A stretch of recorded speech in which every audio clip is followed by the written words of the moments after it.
Have you ever pondered why a call for help too often ends in death?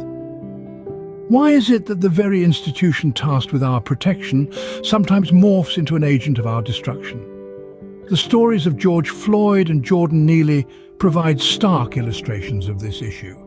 George Floyd, an African-American man, met a tragic end on an intersection in Minnesota.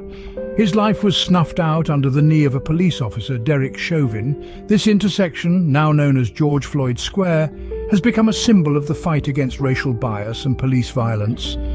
Activists have barricaded the area, creating a space for support and resources. Yet it stands as a monument to a life lost and a system that failed to protect. The case of Jordan Neely, a well-known black street performer in New York City, is equally disconcerting. His death, following a physical altercation with a former Marine, ignited an outcry. The incident highlighted not just the issue of vigilante justice, but also the gaping holes in our mental health support system. Despite Neely's history of minor violations, he was a member of our society who deserved protection, not a chokehold that led to his demise. These stories raise a pressing question.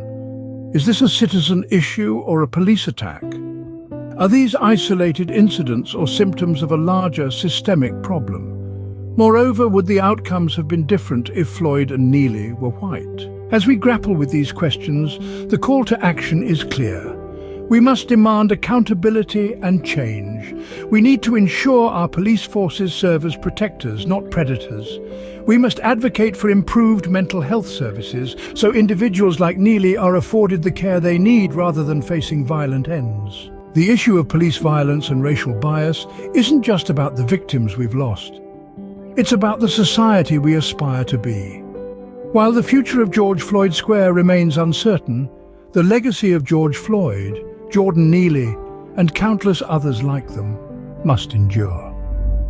Their stories should serve as catalysts for change, reminding us of the work we need to do to ensure safety and justice for all. In their memory, the call to action is not just to remember but to act, to demand better from our institutions, to push for reforms, and to strive for a society where every call for help is met with assistance, not violence. A society where every individual, regardless of their race or mental health, is treated with dignity and respect. The stories of George Floyd and Jordan Neely are our reminders. The change, however, starts with us.